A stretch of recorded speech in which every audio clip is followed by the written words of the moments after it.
Hello everyone, welcome to our learning video. Learning English through poetry. We are Group 7 from the English Language Education Department, Maula University.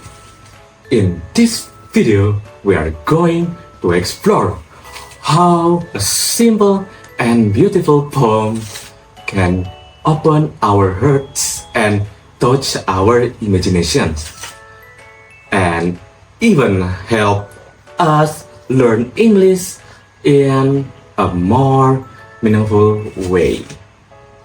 Because sometimes the best lessons aren't found in textbooks, but in the quiet beauty of poetry. When we read a poem, we don't just see words, we feel them. Every line paints a picture, every rhythm whispers an emotion.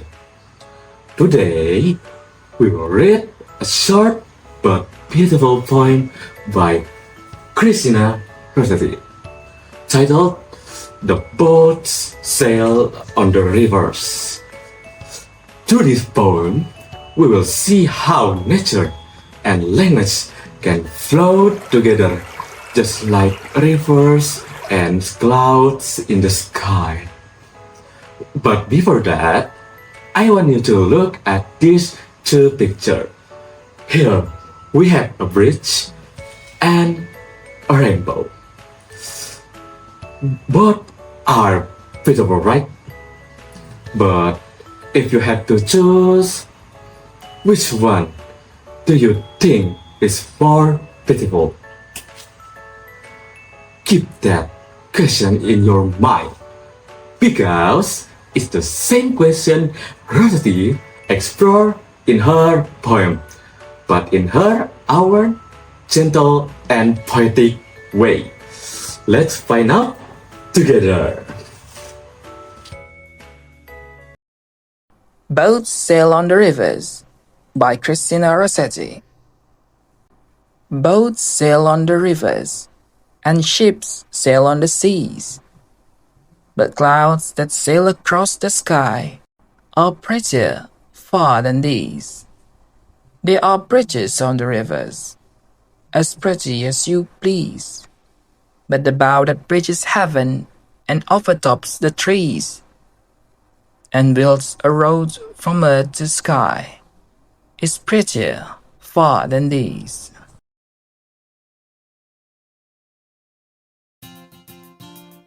This short poem was written by Christina Rossetti, a poet known for her simple yet deeply meaningful words. At first glance, it seems like Rossetti is just describing what she sees. Boats on the river, ships on the sea, clouds in the sky, and rainbow in the sky. But if we look closer, we'll find something more. The poem isn't really about transportation or weather. It's about beauty and appreciation.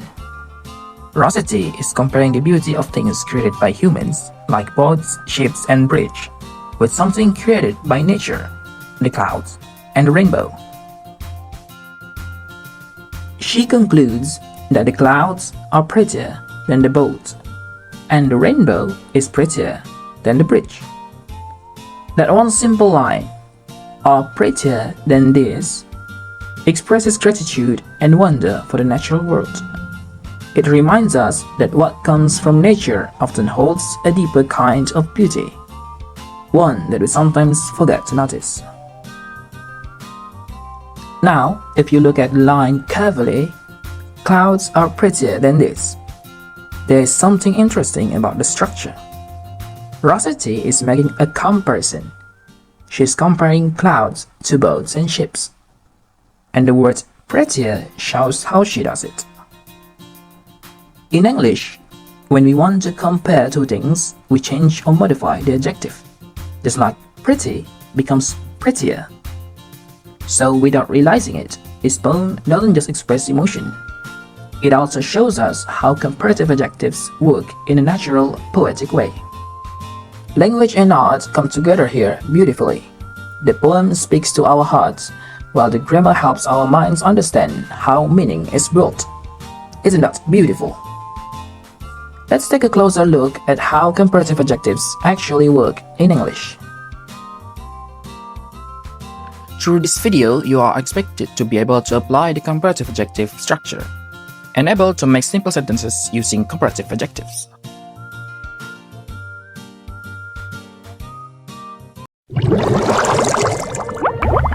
Alright everyone, let's start learning about comparative adjectives. So, what are comparative adjectives? Simply put, they are adjectives we use when we compare two things or people. They tell us how one thing is more or less than another. For example, my house is bigger than yours. This book is heavier than that one. See, we're comparing two things, house and house, book and book. That's the main function of comparative adjectives, to show differences between two nouns. Easy, right? Let's see how to form them. Now, here's the general pattern or formula we use for comparative adjectives. Subject plus to be plus comparative adjective plus then plus object. Now, let's look at an example. This flower is prettier than that flower. The word this flower is a subject. The word is the verb to be. The word prettier is the comparative adjective. And the word than that flower is an object. So, the keyword here is than. It connects the two things being compared. Without then, the comparison feels incomplete. Now, let's start with the first type, adjective with one syllable. The rule is simple. Add at the end of the adjective. For example, tall become taller.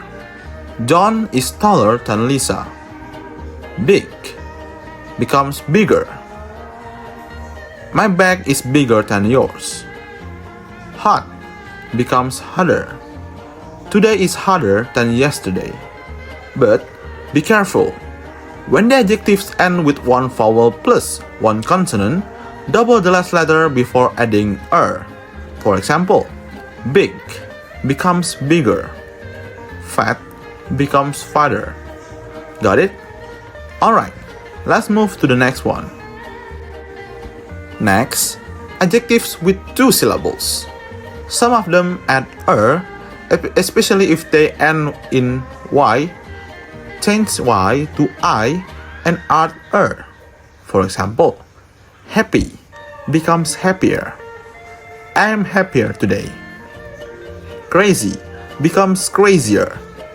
That cat is crazier than mine.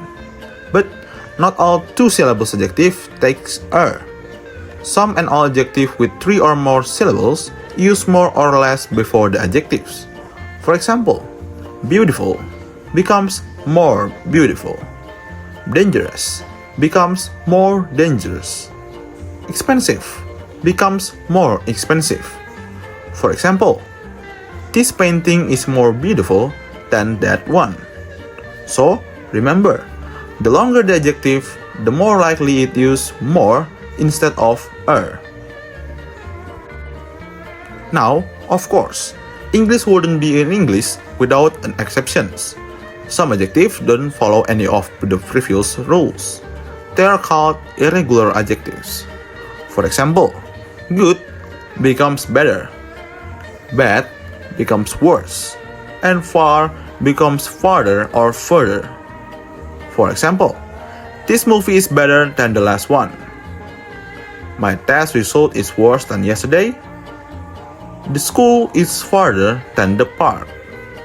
These are special cases. Just memorize them. And that's it. The main pattern of comparative adjectives. Let's quickly review what we learned today. The first one, we use comparative adjectives to compare two things. The second, the general formula is subject plus to be plus comparative adjective plus then plus object. The third and the last one is we add er for short adjectives, use more or less for long ones, and remembers the irregular forms. You did great! Let's keep going and apply this in our next activity.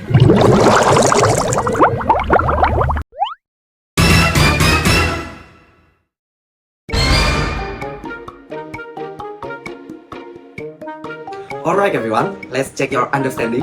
This is assessment 1, true or false. Your job is to decide whether the sentence is true or false, based on the rules of comparative adjectives that we've learned. Write your answer in the comment section. Okay, are you ready? Let's go!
Now let's move to assessment 2.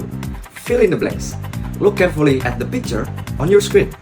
Each picture shows two things or more. Your job is to complete the sentence using the correct comparative adjective. Again, type your answer in the comment section, okay? Here we go.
Great job everyone! Now let's move to assessment 3. Make your own sentences. Here's what you need to do. Make at least 3 sentences using comparative adjectives about things around you at home or school. You can write them in the comment section. You can use anything you see around you. Be creative and remember, use the pattern subject to be, comparative adjective, then object. Can't wait to read your sentences in the comments.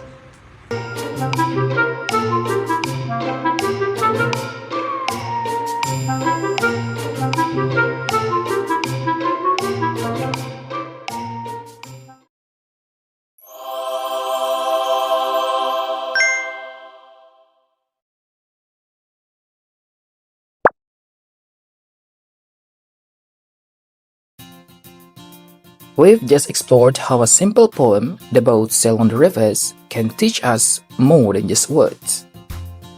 Through Christina Rossetti's lines, we learned to see beauty not only in what humans create, but also in what nature gives us freely.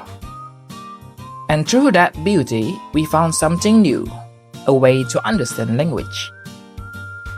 The poem's gentle comparison, "Clouds are prettier than these," shows how emotion and grammar can live together in harmony. From Rossetti's poem, we discovered that language is not only about rules, it's about feelings. We learned how comparative adjectives help us describe and compare things. Thank you for watching and learning with us. Don't forget to like, comment, and share your answers below. See you the next time.